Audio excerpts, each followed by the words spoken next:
So record is on. So good morning, Ode. My name is Beatrice Achaleke, and I'm the author of the Africa for Smart Kids book series.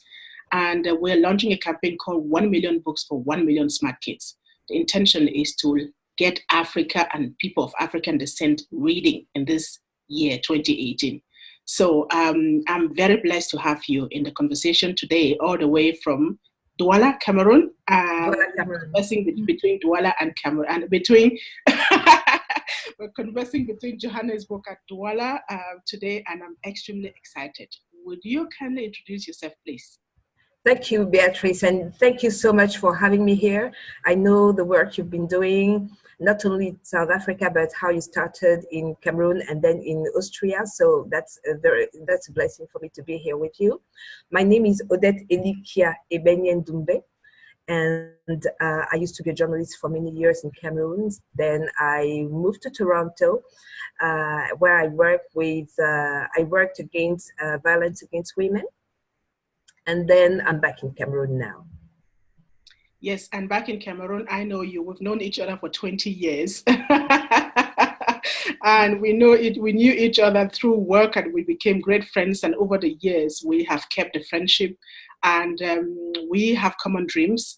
We all lived abroad. We came back home, and we all are in the space of the Africa for Smart Kids. You are the French voice of the Africa for Smart Kids. You did all the translations, for which I'm extremely grateful. It was a pleasure to do that. It wasn't a work. It was really a pleasure, and I learned a lot through those translations I was doing. Okay, we will be talking about the Africa for Smart Kids as we move along. But the essence of this conversation is just to ignite, activate, and encourage people of African descent in 2018 to really start talking about Africa from their perspective, to own Africa, to tell their stories from their perspective. We saw the hype around Black Panther. What does that hype tell you? What does that hype across the globe among people of African descent tell you about this decade? I haven't seen the movies. I haven't watched the movies, that movie. Mm-hmm. But I heard about it. It created so much buzz everywhere on social media and among my friends who are abroad right now. You know the state of our movie industry here, not having really movie theaters and all that. It makes it difficult to keep up with what's going on around the world. But what it tells me is that there is a need. There's a crucial need of heroes, African heroes. There's a crucial need to have another picture, another narrative about Africa. There's a crucial need for our kids to look up to role models, and I think this is something in some extent that this movie brings, and it brings me hope. Hope that people were waiting, people needed it, and people saw that it's possible to have another vision of Africa. Mm-hmm. I know back in Cameroon, you have a big vision of Africa. It's you have come up with a program and an organization, a company called Aspire to Inspire. Yeah. Do you want to tell us a little bit about what Aspire to Inspire stands for, or it's out for? Yes, Aspire to Inspire is came from the constat. From the remark, or from the observation that mm-hmm.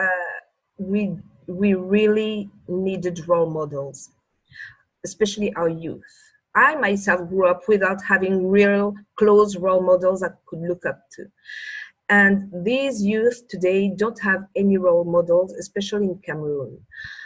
And we don't dream anymore. The only dream that those youth have is to go abroad, to go and find a living in the UK, in the US, in France, which is not right. There is something wrong with that kind of vision that our youth have. It came from the observation that people don't talk to each other. We on social media, we give some ideas which may be good. We fight a lot on social media. This is not right. This is not a way to have a conversation. And then also the fact that we do have people, we do have great people, we do have great minds who, we don't write many books, but it's necessary that even though we don't write many books, we still leave a legacy. How do we do that? How do we leave that legacy, which is not money, which is not a trust fund? How do we leave what we have inside of us to those youth? So I came up with the idea that that legacy may be what we have inside of us, that wisdom we have, some great minds in the continent have, and that they have to share. That's a duty that they have to do. So I came up with the idea that we will quarterly, we will gather and listen, just listen. And by listening, we will reflect on what has been shared, the wisdom, the ideas that have been shared. And from that wisdom that we listen, we will exchange and maybe start acting. So this is where Aspire to Inspire came from. And that's what it's about. That's a beautiful dream that I buy 1000% into. Thank you, Beatrice. It's expanding the conversation, and while you explain what Aspire to Inspire stands for, and I really encourage people who are in Cameroon, but also Africans who are outside who may be listening to this conversation, who are role models, who have stories to tell, who have a duty in this year to inspire our youth, and to help them to grow, to step into their greatness. If you're out there and you're listening to this, please go online, Google Aspire to Inspire, Odette and Doumbe, and make sure you're part of this conversation. It is extremely crucial. It is our responsibility in this generation. Thank you. Odette, you touched on a couple of things while you were explaining Aspire to Inspire that have to do with this conversation. You speak about our youths aspiring to go abroad. You and I, we have lived abroad. You've lived in France. You've been to Toronto. You have traveled around outside of Cameroon. What was your experience as a person of African descent, as an African woman, as a Black person, being in those countries that inspire you or motivated you to come back home to start Aspire to Inspire? So I will start with my latest experience in Canada, where I found out that even though it's a multicultural country, people from all walks of life, from any nationality were there.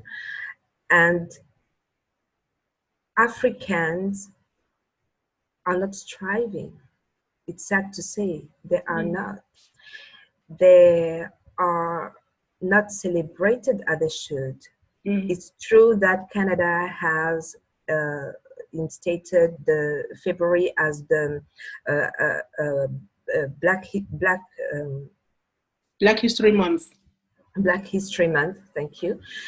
But the way this month is celebrated is just party. It's not a reflection. And then we look at other communities coming from other countries. We look at Asians, we look at Indians. They're in Canada. They're really striving. They are really considered. They are really part of a national conversation, whereas African aren't.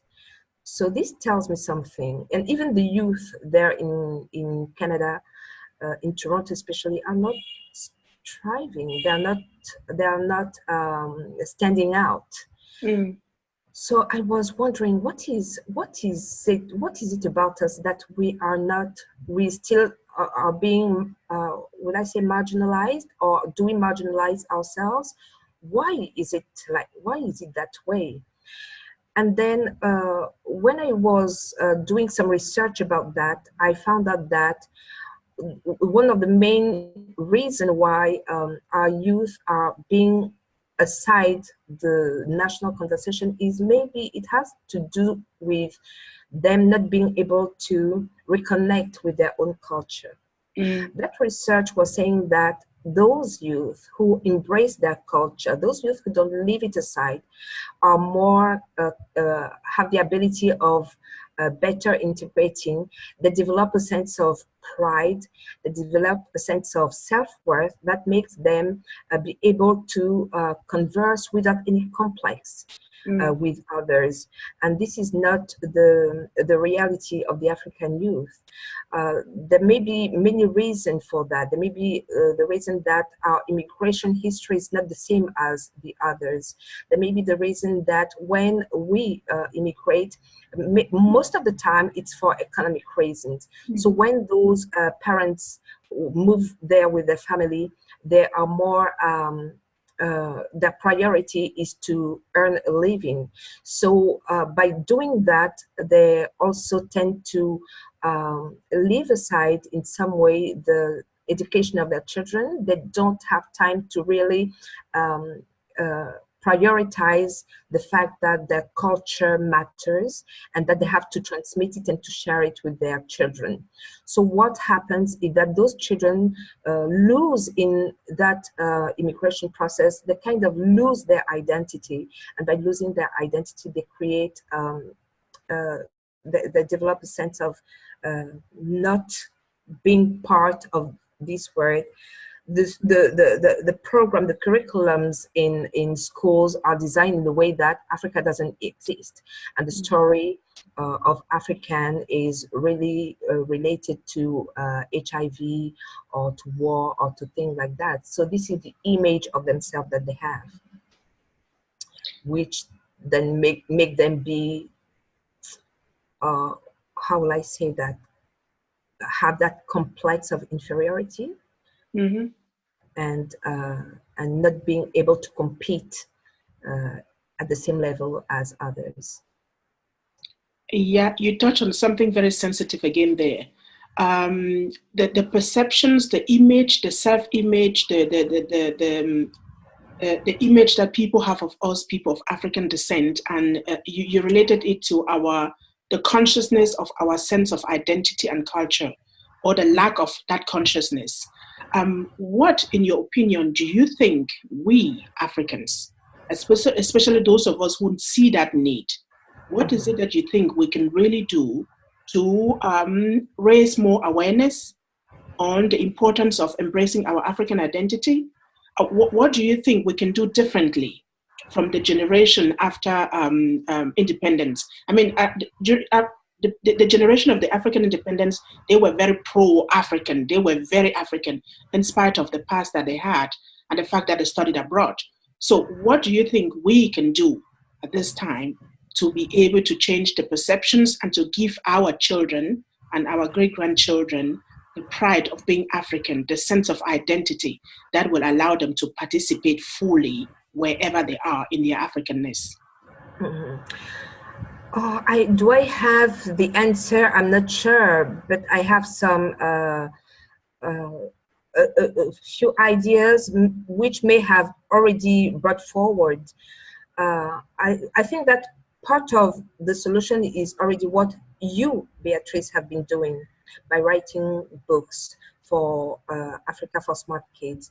I think this is essential, that from a very early age, those kids know about their continent, know about who they are, know about what their fathers, ancestors have been doing. It's really very, very important to reconnect and to share those stories. The other thing, and I don't know how we can work around that, is that the youth today are so much attached to the media, to cable and satellite TV. And the cable and satellite TV that they watch are programs from other people, not their own, because those programs meet what a kind of standard, a kind of norms that are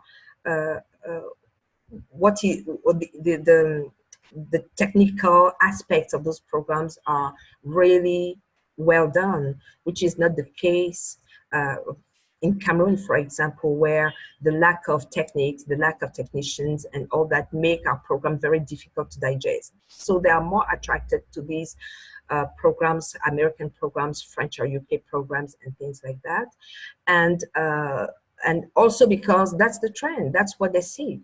By watching only those programs, they don't see themselves there. They see the Kardashians become their role models, Beyonce become their role models, and this is not really who they are, but this is what they aspire to be, because that's the strength. That's what the word is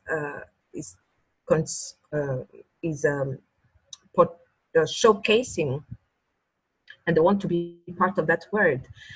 And so they watch that, they don't see themselves there. And the other thing is that they see so many negative things about themselves, about Africa, about Black people, that they don't want to be part of those negative images. So they are embracing or going towards a culture that is not theirs, that there's not an essence, their essence, and this creates a profound inadequacy where they in their word. So I think, how do we work about that? We have to have a conversation about what our youth are watching. The other thing is our mother tongues. We don't speak them anymore. Those children speak, especially in Cameroon, and this is really what is going on in Francophone countries. I don't know about Anglophone countries, but this is going on in Francophone countries. We don't speak, or we don't transmit our mother tongues anymore.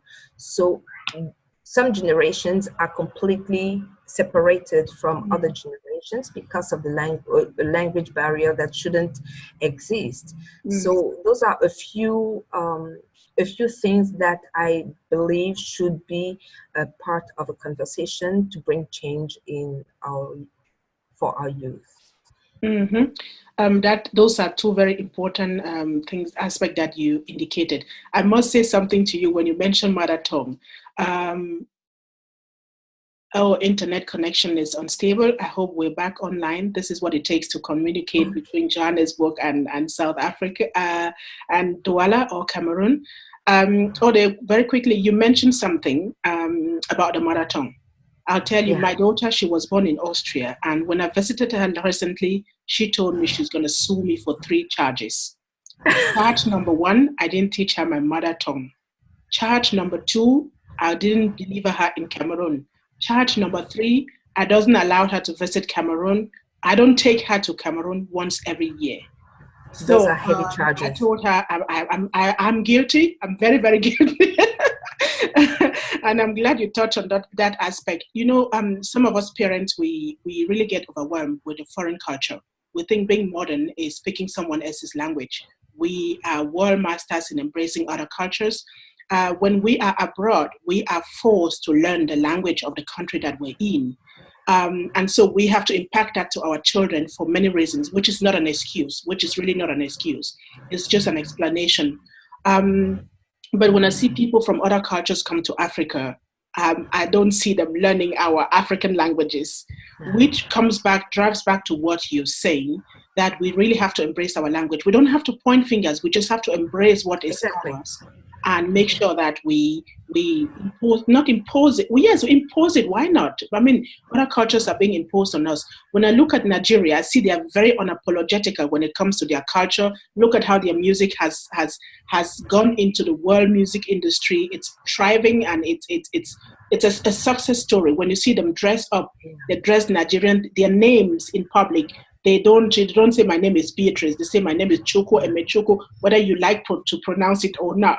And I think that's an example that we can look at, how it is important. When we embrace our culture and we take it out to people, they are forced to accept it. The example of Nigeria is just one that really impresses me. Exactly. Did you hear when I introduced myself? I said my name is Odette Elikia Ebenen Doumbe. I added this Elikia because it's a Lingala name, which means hope. And I was just tired of having this French heavy name that doesn't resonate inside of me. I needed an African name, even though Ebenye is already an African name. I needed to have as a, do you say first name? An African name. So it's important also that when we choose our children's name, we don't call them we don't call them Beatrice. We don't call them Tyron, Beatrice, Odette. We have some beautiful African names that we should also start embracing. Yeah. Also, with regards to mother tongue, South Africa is doing something very interesting at the moment. They are encouraging authors and writers who write in the 11 South African languages. And South Africa is one of the, I mean, in Cameroon, we have about 260 languages, but South Africa, we have 2 official languages, which are foreign languages. And I think this also has an impact on how we embrace ourselves and celebrate our heritage. South Africa is very much encouraging books written in the 11 South African languages, which are, I mean, the only foreign language amongst them is the Afrikaans, but the rest of them are like Zulu, Xhosa, and 8 others. So I think it's an example that other African countries can follow. Yes, we do have a challenge in reading in our African languages, but I think if we start, it will become a tradition and we will learn to read in those languages. Absolutely. I share that view. Now, let's go quickly to another question. Your upbringing in Cameroon. I think the kind of books that we read, the kind of knowledge that we get when we're growing up, go a long way to shape who we become, whether we embrace our Africanness or not. What would you say your upbringing was like in terms of knowing who you really are as an African? Okay, that's really an important and difficult question, and how will I say, hurting question, painful question. Yeah. Let me put in one thing, Odette. Yeah. Let me put in one thing. We Africans, we speak a lot of languages. We speak, besides our African languages, we speak the colonial languages. I wanted to say the colonialist languages. Yeah. And so Odette speaks a number of Cameroonian language. She speaks French, she speaks English. That's who we are as Africans. So when you see her sitting there and speaking in English, her upbringing language, her education language, her main language has always been French. And she still speaks English and she speaks other African languages. I just needed to put that in now. Yeah. What I wanted to say is that I'm not the typical mainstream Cameroonian, because the period when I was growing up, there was still a very strong presence of French people here in Cameroon. Mm-hmm. So I grew up in France, and my father made it a point and an obligation for us to speak first our mother tongue before we spoke French. Mm. So this was natural for me. But when we came back to Cameroon, I felt a little ashamed that at home we were speaking our mother tongue, and when my friend would come, my mother would speak to me in my mother tongue, because it wasn't the same. It wasn't the case in other households. So there was a little bit of shame, and I never brought it up. We never spoke about it because it was inside of me. I never voiced it to my parents, which could have helped starting a conversation about why did you make us speak the mother tongue first. Mm-hmm. So this was that brought up, but there was this little part of shame, which I can now today analyze where it came from.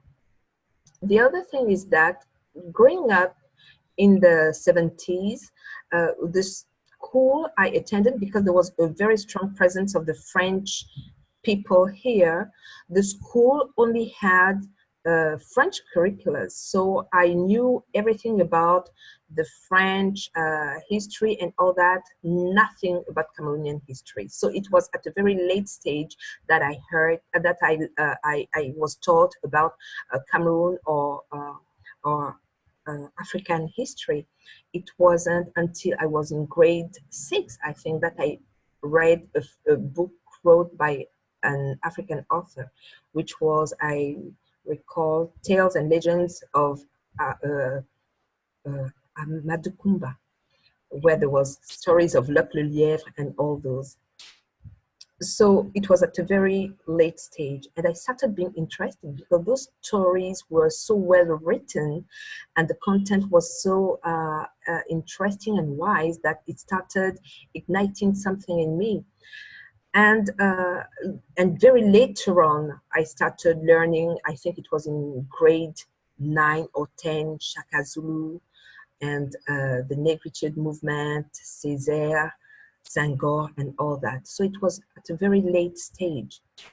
And then I went back to France and I watched the movie Roots, and something just snapped inside of me, and I said, "This is not possible." I had already learned about slave history, slavery, but I was like, this was a reality, and I started a journey to looking back into my own roots, about my history, about the story of my ancestors, and it was a very lonely journey because I was doing that. I was educating myself on my own.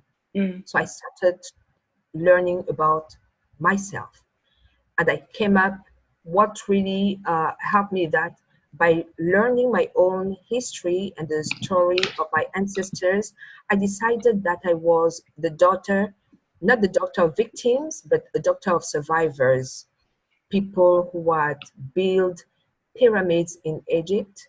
I was the daughter of people who knew about urbanization in Congo.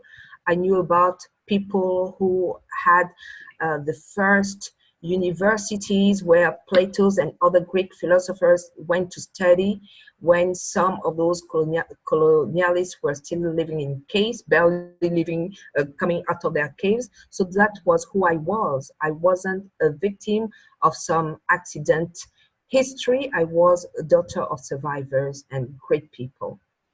So this really helped me get a sense of proud of being. Sometimes I heard, I'm proud to be an African, but I was like, why are you proud of? It just has an accident. It's just by chance. But no, I was this daughter of people who had survived genocides, who have survived colonialization, who have survived so many violence in their life, that it was a question of being proud.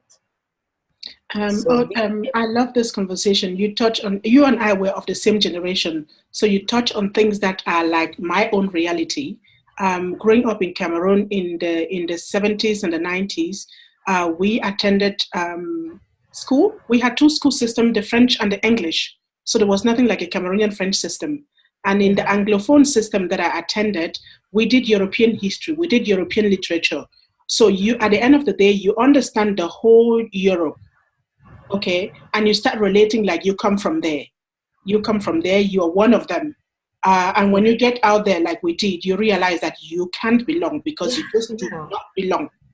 You just do not belong. And you also talked about how you had to learn your own history by yourself.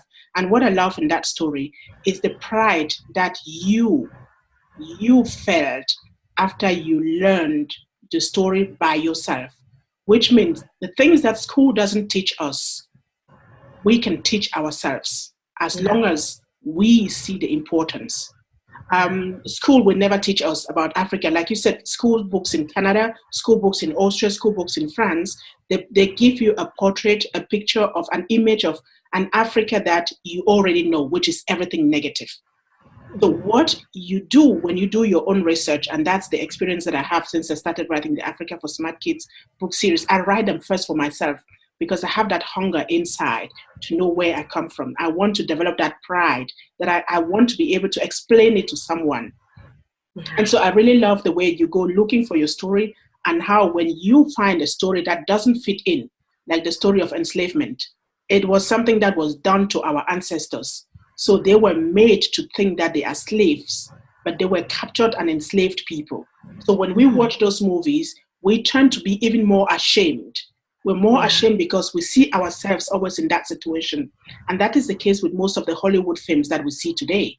12 years of a slave. I'm saying, why should a young African still have to go through that experience in order for the world to give her an Oscar? But I love Lupita for the person that she is. She's so outspoken. So bringing it back to the story, it's so extremely important that we develop an interest, a love, and a pride in who we are, where we come from, our history, so that we can eventually define, because that eventually defines who we are and how successful we interact with people around the world. Is this your Yes. experience? Yes. And what I wanted to say also is that Odette, can you just sit back a little bit? Your head is up in the... yeah, Yes, okay. exactly. Is it better? Yes. I wanted to be closer to you. You are so close. What I wanted to also say is that in that when we are going to look into that story, it's not to retaliate or to point fingers. And I want to tell that to my brothers and my African brothers and sisters. It's not to retaliate. It's not to be in a place of victimization. It's really to look at the history as what it was, and from there we can build. And people tend to say, oh, colonialization and slavery, the enslavement, this is so far, let's move on, let's forget about that. And this had an impact on who we are today. And this is where when we also do that, and when we ignore it, this is why some of those Africans have a kind of internalized racism, and they reproduce what the master used to do if we don't look at the history for what it is. And I think this is important to mention, because sometimes we are, how will I say that, we work against ourselves. Sometimes we reproduce what the master did because we have internalized racism, and we say we were part of the problem in the story of enslavement, that we sold our brothers. But is that what the story was? Is that what the history was? Who wrote that history? Right, exactly. So I wanted to mention that. I'm glad you mentioned that, because we tend to accept, we just embrace terms, we embrace history without questioning it, without really questioning who wrote that story and with what intentions. When you know what the intentions of colonization was and what the colonizers did, and I wouldn't even call any one of the masters, they were colonizers for me. Yes, thank you. Where we stay. So when you see their intentions and the results that we still have today, the presence that they have in Africa and what they do with Africa, you realize that if we question them, we will come up with a different version of the story.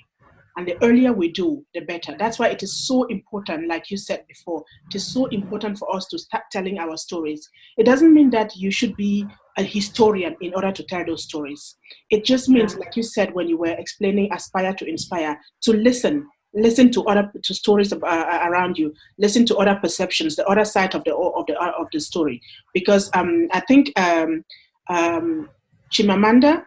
Chimamanda did a TED talk about the idea of a single story, and I think we have been living in a single story for so long.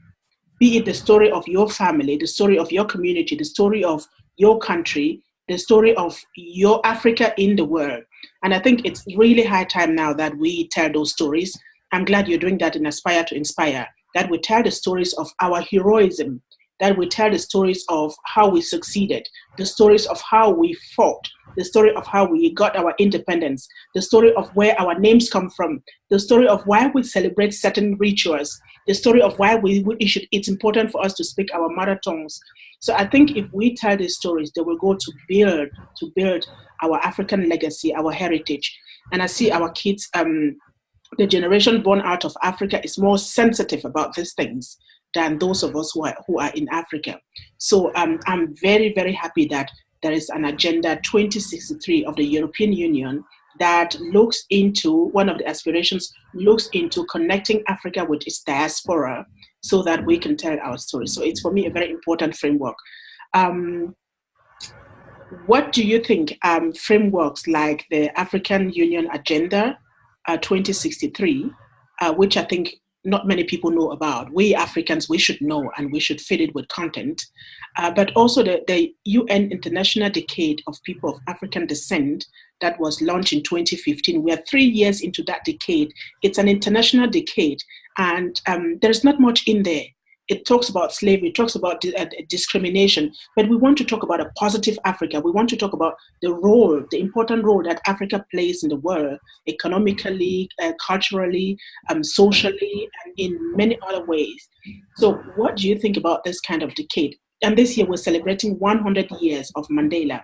It's Mandela Centenary. So we have all these frameworks. What do you think? How do you think we can build on this in order to create the Africa that we want? Wow, tough question. I think, first of all, I want to mention that things are already happening, even though they are not promoted, mediatized. Mm-hmm. They're not in the media. They're not in the media, but things are happening. And people should know about those decades and those agendas and all that. People should know. And people should search. Even if the information doesn't come to them, they should go and search the internet. We have this wonderful tool today that can keep us updated. So we really need to make an effort to be informed about what's going on in the world, especially when it comes to Africa. I was over the moon on the 21st when I heard about the signing of the ACFTA treaty and the fact that those barriers, those borders that were imposed to us are coming down. That was great news. And this is a very good start, because by bringing down those borders, even though it's only 44 countries who signed that treaty, it's a start. We have to start somewhere. It's a start. If 44 African countries can trade together, they'll have the possibility to talk to each other. Mm-hmm. And we didn't talk for a long period of time. We didn't talk to each other, even though we had the African Union and all that. We really did not talk. We didn't do business. We did business with Europe, with China and all that. We didn't do business within the continent. So this is a good start. By doing business, we also learn to know each other, which is important, because we were so separated that we lost about this brotherhood or sisterhood of Africa. So this will help us reconnect to each other, and this is very important. So apart from the six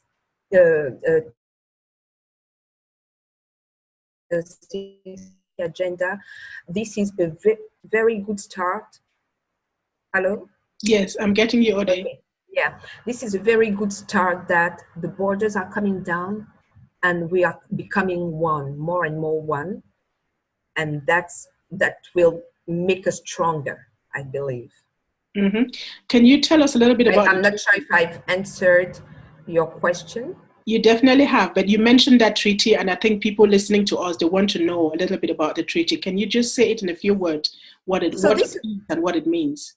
So this is the treaty that 44 countries, I don't know who are all the countries who signed it, but I heard that it's 44 of the 54 African countries. Yes, so it was signed in Kigali on March 21st, and this will help them do free trade within those 44 countries. You already know that the East African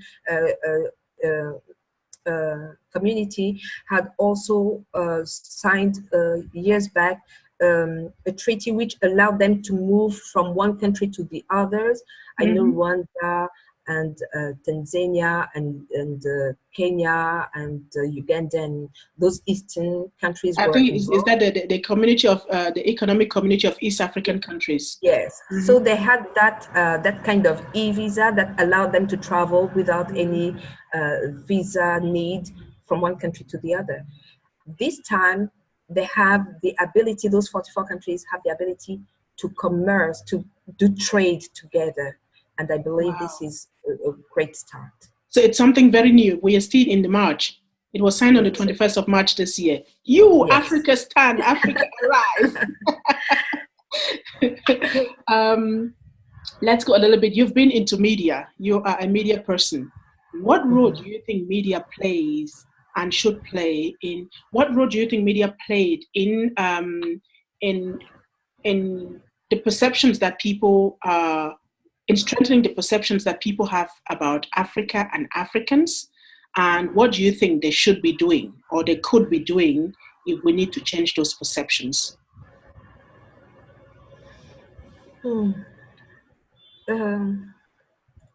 There are two type of media. We have, I would say, local even though even all the medias, especially the television, is already on satellite and people can watch everywhere. But the local, when I say local, it's African media, have a role to play, and the international media, I call international media the Occidental media. I don't know if they want to play a role in changing that perception. But let us go back and just mention that it was part of the plan to have that perception of Africa. It was part of the plan from the colonialist to describe a negative Africa so that people will not question. People did not have that negative perception came from somewhere, because I was mentioning that the Greek philosophers who and mathematicians went to study in Africa, in African university, didn't have that negative perception. When they were going there, it was that those people had knowledge, those people had wisdom, let's go and learn from them. But then when the colonialists decided that he will go and conquer, it was a plan for them to portray a negative Africa so that their people will buy into that project. So when the media came up and started also working with the colonialists and even the modern media, they just decided that this was the way things were without even questioning. And they started relaying that negative perception.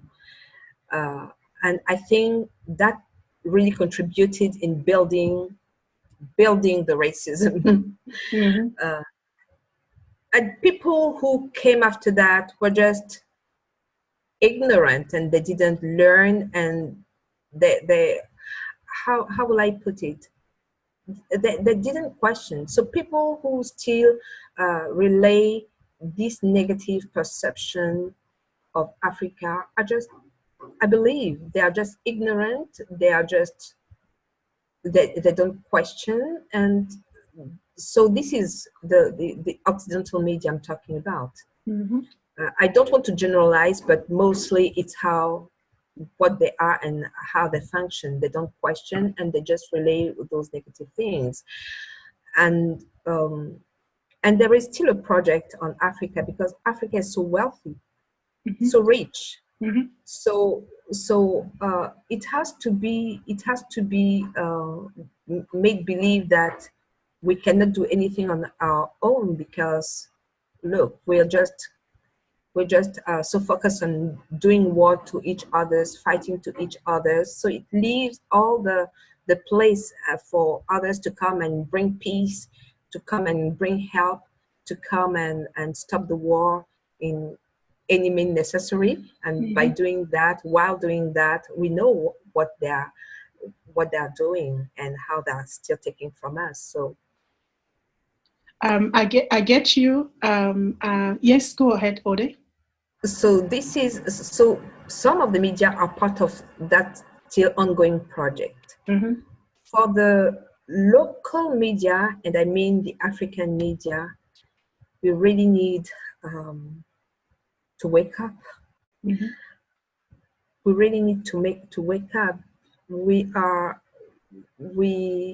really need to be informed, and to inform ourselves, and to know that by being a journalist, being in the media, there is a responsibility that is attached to the function. The responsibility to really inform in the truth, inform the reality, to question, to analyze, not to take an information for what it is, but to analyze it and to look underneath what is the message that we are bringing to others.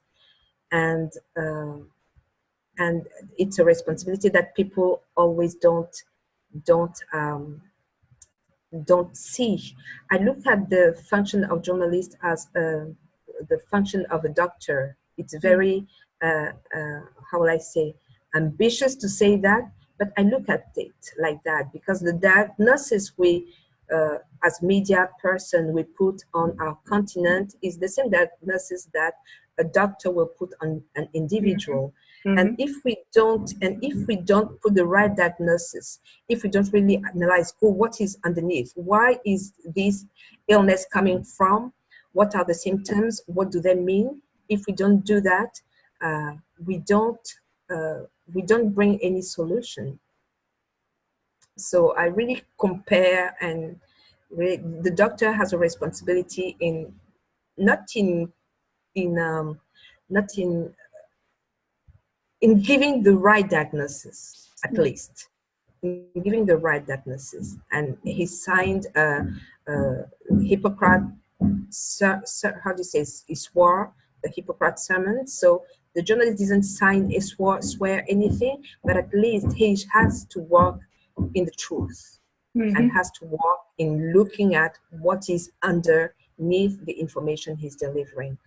So I don't know if I'm answering your question, but yes, you definitely are. Something like an ethic. They should work within the ethics.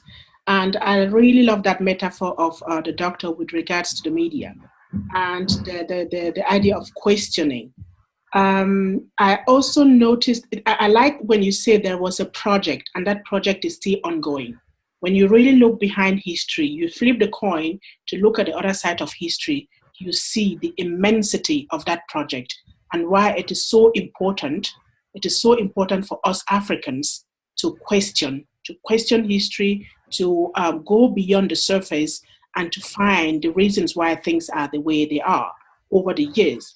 Why has Africa been receiving aid for so many years? And it's like nothing is happening, and still no one is pulling out. The European is very quick in calculating their money, the Americans as well. So why do they keep coming? Why are the Chinese coming? What have we got? What is it that they're seeing that we are not seeing, we Africans? And how is that influencing the relationship that we have with them? So when I see companies say they're coming to invest in Africa, I say, we are putting money in your pockets. We are paying high salaries of CEOs. We are high consumers. So we have a lot of money. Don't tell us we're poor. If we're poor, you wouldn't come to Africa. I see products like, let me just say, for example, Coca-Cola. When I see how much money Coca-Cola makes in Africa, I want every African kid to say, we are paying your salaries. Okay. When I see how many cars are imported into Africa, annually, even though we produce our own cars and beautiful cars for that matter, you just have to check them out in the book 4 of Africa for Smart Kids, Made in Africa. We produce our own cars, but we are a continent that consumes. So we put a lot of money into people's pockets. This makes us rich. Now, the second aspect is those who are in the space of aid, who are coming to save Africa from war. They are doing it, either they're doing it for different reasons, but one of the reasons is their image of being a do-gooder. I'm the good guy, I'm the good girl, I'm coming to save you. And some are earning money. The NGOs, they all earn money for what they do in Africa. Look at the programs of all the political programs, social programs, human rights program. You always see a Black person on the cover.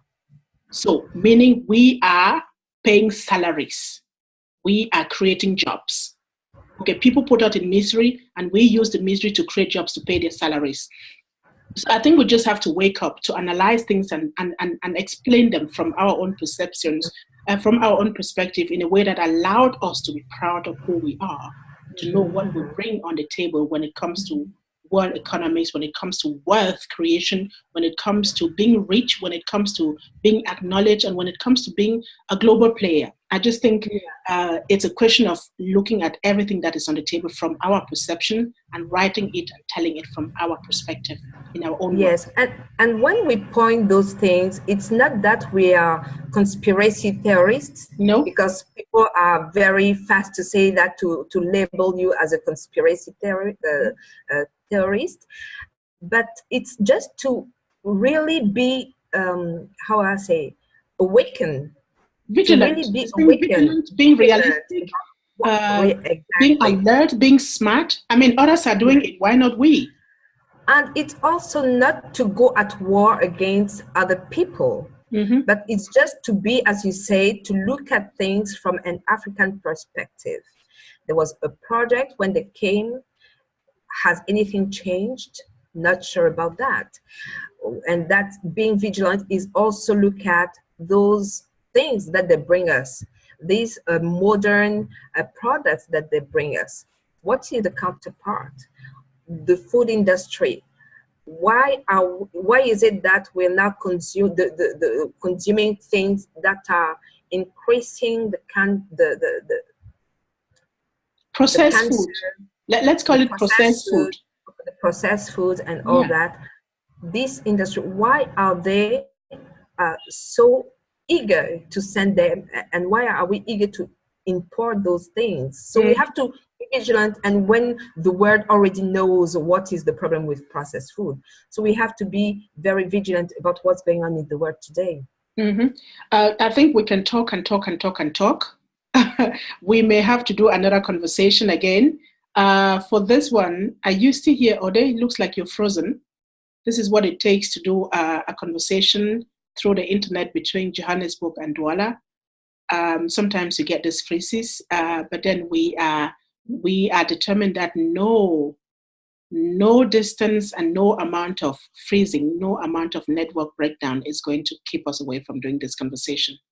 So, Ode, are you back? Odette?